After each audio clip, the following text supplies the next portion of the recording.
сликале луѓе упатени во фотографската уметност, сликале и саумоуки фотографи и фоторепортери, како и мајстори на фотографијата од калибарот на браќата Манајки и многу други.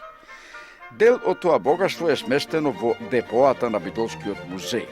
Ова установа неодамна организира изложба на фотографии од разни периоди со различно значење и вредности, кои даваат јасна слика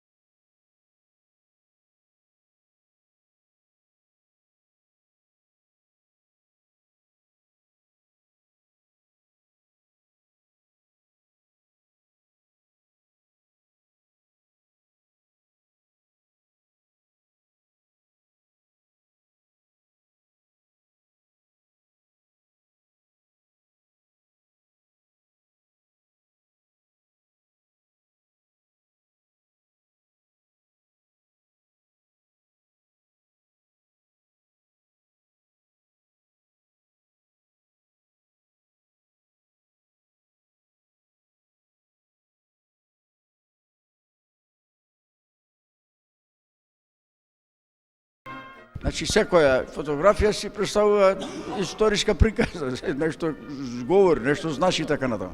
Ова е, знаете, на познатата битолска песна "Сношти поминав заминав покрај битолските касарни". Ова се тие познатите, значи, битолски касарни, црвената и белата. На оваа слика баш се гледаат доста добро.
Еве фотографии кои што зборуваат за една тема секогаш актуелна во Битола, битолските две реки Драгор и Курдерес. Ова е приказна за реката Курдерес, меѓутоа има фотографии од Драгорот. Сега ја слушаме нешто повеќе, младите не знаат дека во Битола имало уште една река покрај Драгор и Курдерес имало, меѓутоа еве овде факти дека вистина постоела таа река. Сите денес знаат, значи го познаваат Камен мост, ама не знаат зашто е баш Камен мост. Ова много поделивме на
Драгор. Има една анекдота, не е анекдота, вистина е. Како студент во Скопје, се среќавам со еден професор на факултет, тој имаше две ќерки. И што повозрасни беа, дека многу малце оделе во Битола. А тој окорени локалиста, едната ќерка е Драгор е крсти.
Прикажано е како нели на почетокот го немало тој механизам, баш се гледа на тие фотографии, како покасно имало, значи хронолошки се поставени, како покасно имало механизам, гледаме дека е на бела основа со црни стрелки.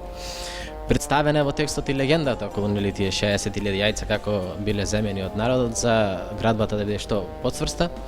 И нормално прикажани се и делот Пекмес пазар, претходно спомнал Лавчанот, или дуќаните кои што се околу самата Саткула. Потоа се преминува на делот, нели покасно Пекмес пазар бил рушен, била поставена калдрама, па нели останувањето на калдрамата, каде што и ослика од Лавчан и самиот учествувал, символите како и се минувало и на врвот на Саткулата и Саткулата кој што имаме денес. Често пати ја сретнеме низ изложбата на повеќе делови или како таа изгледа денес.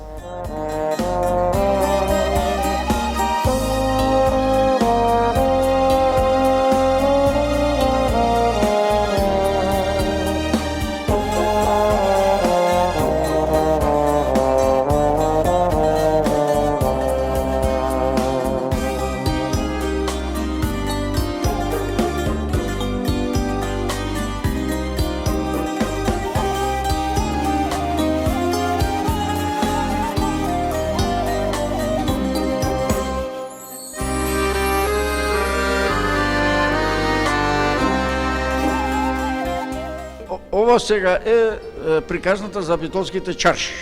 Нешто без што не може да се замисли животот. Тука се продава се што човекот има потреба да набави за храна и така натаму. А видите, ова сакаме да кажеме со ова, не само Битол самого со чаршијата. Битол е космополитски град.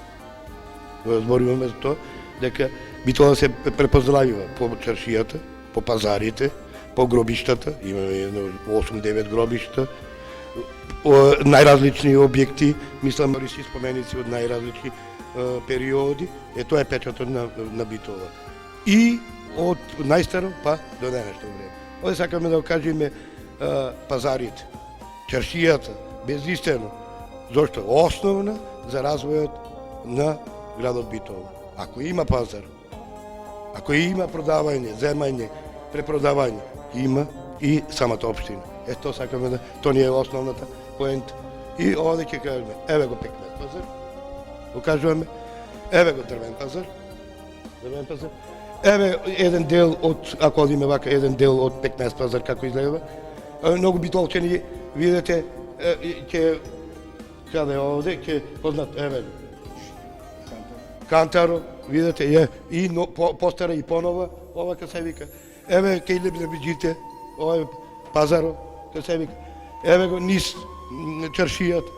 Значи, еве старата чаршија денес како изгледа, еве во време на кога иди овде, мислам кога идат овие Прва светска војна, како била покриена Битолска за чаршија прва од да бе окупаторите, да не ги зборуваме, најразлични луѓе, еве Боза што продава. Тоа акцентот на самата Битола, на самиот развој, ако нема, мислам, трговија, ако нема производство, ако нема развој на градот. Типично за еден град кој е мешан, мислам, космополитски, типично е дека и два безистени има.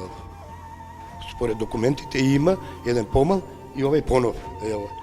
Во прво време овој со тек на време, во прво време бил, оние побогатите имали, што го чувале златото, златни предмети, што ти знамеска.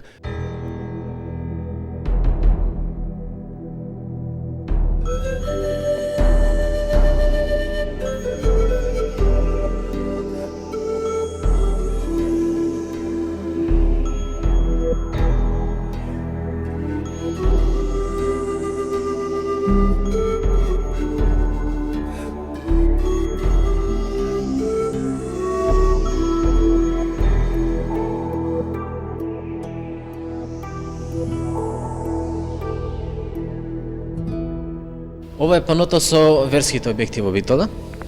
Дел од верските објекти во Битола, ќе повторам, значи почнуваме со црквата Свети Димитрije, како изгледа некогаш, како изгледа денес. Потоа тука се митрополијата, па црквата Света Недела, во која што Лачан претходно спомна дека било и првото црковно училиште. Интересна е приказната околу црквата Света Богородица и фазите и начинот на нејзина изградба. Тоа историчарите можат повеќе да кажат. Потоа тука се дел од џамиите, Исак џамија, стара и нова. Доста интересна слика од Јени џамија, значи денес тука негде тука е негде Магнолија и може да се види како околу тука негде реката Драгориди, како околу џамијата имало дуќани и повторно што кажавме претходно. Ова е скршената џамија или денес гроздот се наоѓа на тоа место. Имало и црква Свети Никола. Свети Никола. Познат дека по освојањето на Македонија од страна на турците, во Битол имало многу цркви и поради отпорот кој што го пружиле битолчани против турците, на местото биле рушени сите цркви, на нивно место биле изградени џамија. Денес, например, во Јени џамија, требаше постави, мислам, нова фотографија, ги веќе се гледаат тие основите на црквата Свети Ѓорѓи, која што постоела, која што била доста голема. Тука се потоа католичката црква, романската црква, денес на местото на хотел Епинал, и синагогите, Илкар Арагон и Кахал Гадал Арагон, денес кај под безистеното.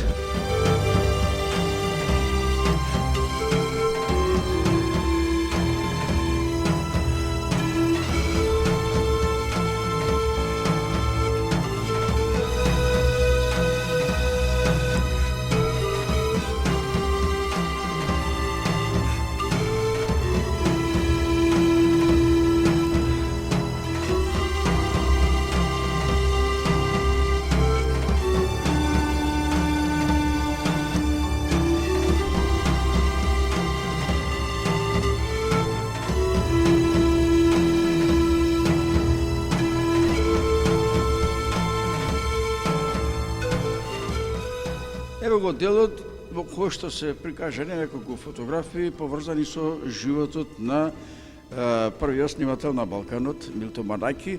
Мислам дека да се направи ваква изложба, а да нема нешто од него, би било да речем некаков промаш. Кажете нешто за овој дел од ова изложба. Неизбежно кога се прави за битова некогаш, денес, некаде, без Манајки не може. За жал, видите, ќе си фатаме нешто она носталгично.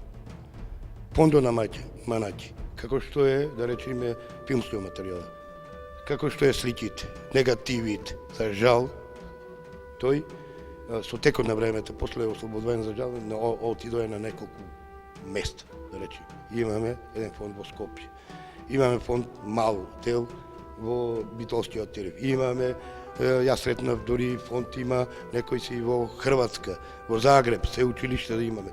Имаме еден огромен материјал во Београд и во и таа општо југословенска кинотека имаме. За жал, тој материјал, неговиот материјал не е на едно место за да може студиозно да се направи еден правиот лик на Милтон Манајки.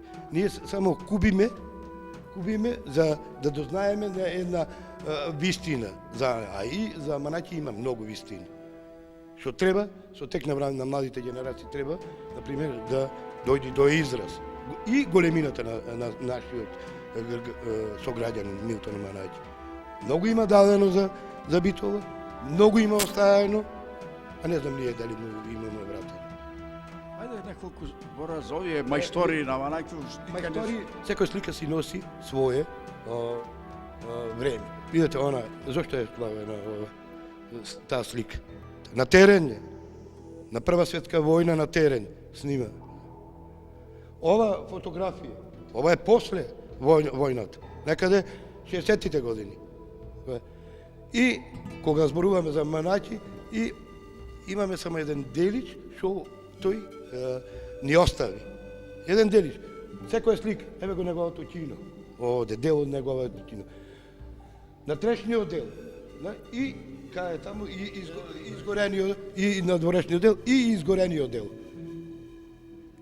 И други се, например, Манајки многу личности пречекал, многу луѓе од секаква бранша. Дали уметници, ова како се вика бизнисмени, од тој како се вика, од една работа да знаеме. Битола после Првата светска војна толку била разрушена. Значи, некои воени податоци има дури до 60% од куќите, од објектите разрушено. Населението само 1/3 оставило на Битола. Да се обнови, видите, тој да се обнови има, тогаш се пуштат границите. Меѓу она оти немаме никаква индустрија ние, тогаш се пуштат границите со таа српска држава, Краљевина Југославија, се пушта со Грција и оттаму тие материјали што се земат, па некои објекти од прва категорија што ги имаме ние, така се градени.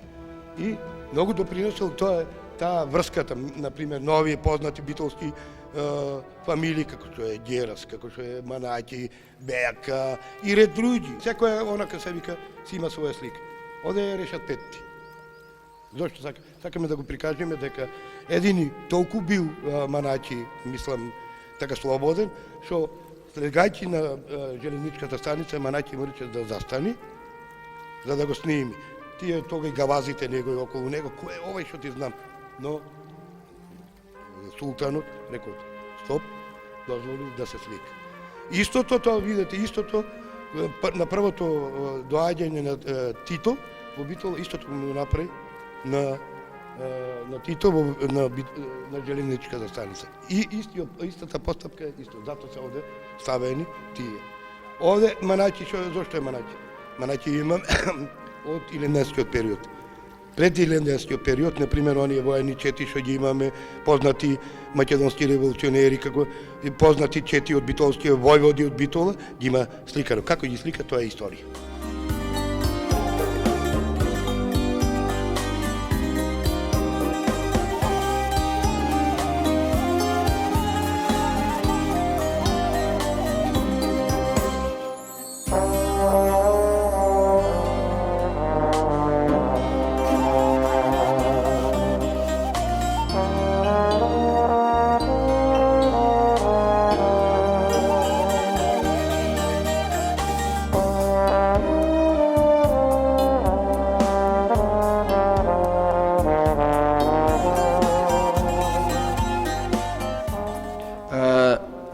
Втората светска војна или за Првата светска војна има уште живи сведоци, но сите други што се помлади само слушаат или читаат за ова војна.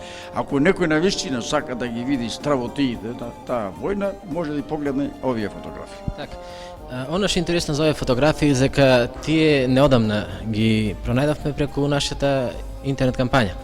Имаме преку, овде се помал дел ставени, околу 300 фотографии, она војна документација за Битола.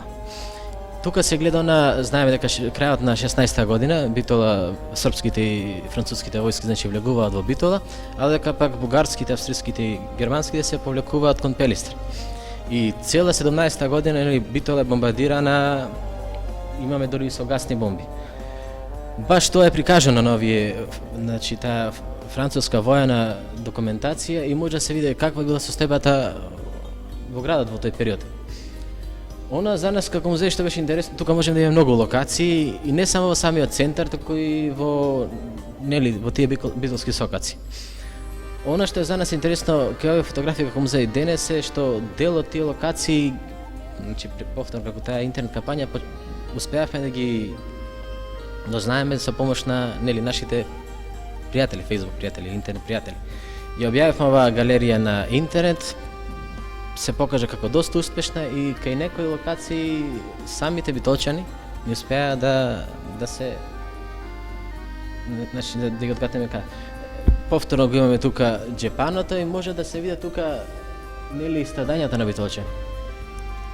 Хронолошки е поставена изложбата, одлегувањето на француските и српските војски, овој дел од касарните или старите, одлегувањето на војските, па и тука имаме и жртвите во Битола. Тука се представени. Мора да се каже дека Битола од тоа време се наоѓала на самата фронтална линија и претрпела доста. Главчанот кажа претходно дека стално го споменува тоа дека е еден од најбомбардираните градови текот на војната. Заедно со Верден, со француски Верден и Битол. Так. Тука биле тие присилни регрутации и со само тоа пано сакавме да кажеме што се претрпела Битола во тој период. Овде нешто да потенцирам, го слушнав вака разговору, мислам, и зборуваме дека меѓу Битола два града на Европа кои се најпоќе бомбардирани. Тоа е Верден и Битола. Особено и 1917 година, кога едните се наоѓа на едниот фронт, другите на другиот фронт. И според, мислам, документите што ги имаме од српските извори, Битола просек 7 пати во денот, во текот на 24 сати била просек. 7 пати била бомбардирана, паѓала некоја мина во Битола. И затоа населението во тој период се иселило во планинските села, претерно во планинските села, и како што реков, многу е разрушено. Тие претежно бомбардирале војни цели. Интересно видите за џепането. Видите џепането. Интересно е џепането. Џепането се знаете кај касарната горе имало попратни објекти. Тие биле бомбардирани, а џепането останато. Скоро не е ова. Џепането, видите џепането, што е џепане? Барутана. Во прво време турците чуваат барут, а барутот мора да биде одделен од градот. Што се случува седне со војната техника, носат бомби, седне србите кога дое бомби носат најразлични бомби. На вториот ден на Великден 1924 ова се запалва и експлодира. И од тие бомби, видите, од тие бомби паѓаат на терено околу денешниот парк. А денешниот парк било пасиште. И претежно со вода, блато, како блато. Од тие бомби паднале илјадници, не се знае кога. Задно денес се гледа кога праја читалиштето, најдоја многу бомби, најразлични бомби. Има и бомбите се и од тој период и од бомбардирањето се бомбите.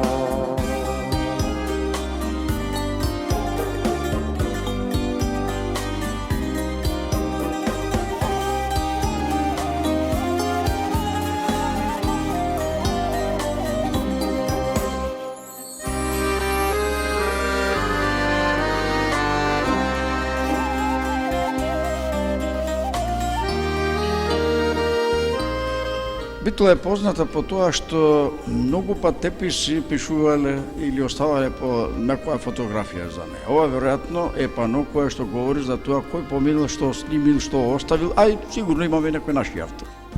Големината на самиот град, битолчани не ја знаат. За да има, мислам, еден град кој е многу опеан, околу над 500 песни, кај што се спомнува, да има толку, ова е само еден дел, разгледници. Можеме да закучиме колку е нашиот град сакан надвор од Битола и колку е голем. Ова е дел од разгледниците.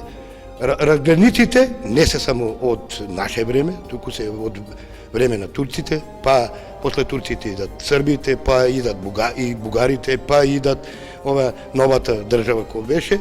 Значи, секој правеше разгледница од Битола кој одеја во целиот свет. Овие се еден дел повратно вратени, видете, повратно вратени, ви кажувам, тој пријател наш од Канада што е, тој Димч, ни враќа од таму, ти многу можат да се најдат таму фотографии. Имаме, виден еден влав од Атина, собира за Битола, и исто од него имаме, збирка има на Битола. И многу други кои се јавиле во ова на Касавик. И во тоа се гледа големита на градот. Овде се сите поважни, видите, сите поважни објекти што ги имаме во текот на ова наше истражување. Видите, еден објект, видите овој, што го имаме за жал, на Твинц, што е. Еден мислам муслимански, ама прекрасен. Видите, тој за жал пропадна во ова време. Па да ме, еве, мислам, пекмества за како е покриен таму. Еве го житни пазар. Виде, сите она печатот што го дава со Битола што го зборувавме цело време, се дајани во овие разгледници. Значи, нашиот град бил голем град, космополитички град и немаш друго што да кажеме поќе. Една поента е, сите безловчани, да си го сакат градот, да си го градат, да не гледат другите како, само да си го градат, тој ќе биде на идната поколение едно како аманет, да му остане како што ми кажува мене моите професори, како што ми кажуваше татко ми, така. И понатаму и така ги учам и моите деца.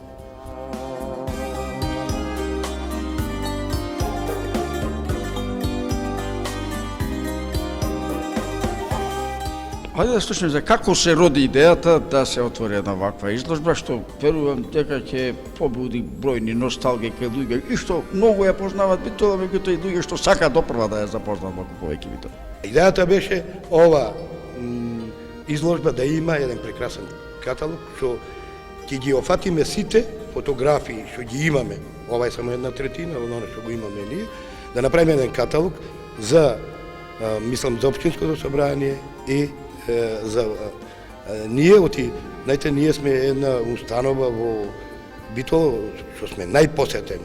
Секој дневно имаме просек, мислам, не ме фаќајте за збор, околу 300 до 500 души кои влегуваат во музејот, еден од најпосетените места во градот. Ја гледаат поставката, ја гледаат она се горе поставката, гледаат кемелата, гледаат овие периодични изложби наши.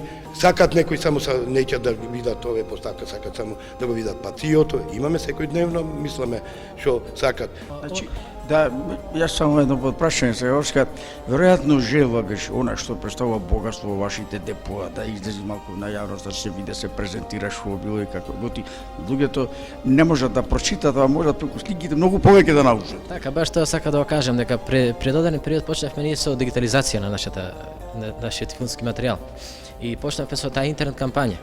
И она што забележавме дека баш фотографиите од стара Битола се најпосетени, најинтересни за посетителите. Сега нормално тоа што е на интернет, си е интернет, друго е баш за постарите кои ќе дојдат сака да видат нешто испечатено. И ова изложба баш почна уште многу порано и по завршувањето, значи по кога ќе се еден месец ќе биде поставено во малата сала, ама повторно ќе се пренесеме на интернет. Тука имаме таа комуникација постојано со битолчани кои што за жал многу баш не пише, не можеме да стигнеме, сакам присуствувам. Ги имаме изложбата ќе биде посетена 24 часа 7 дена во неделата широм целиот свет. И ова изложба што постојано се надоградува.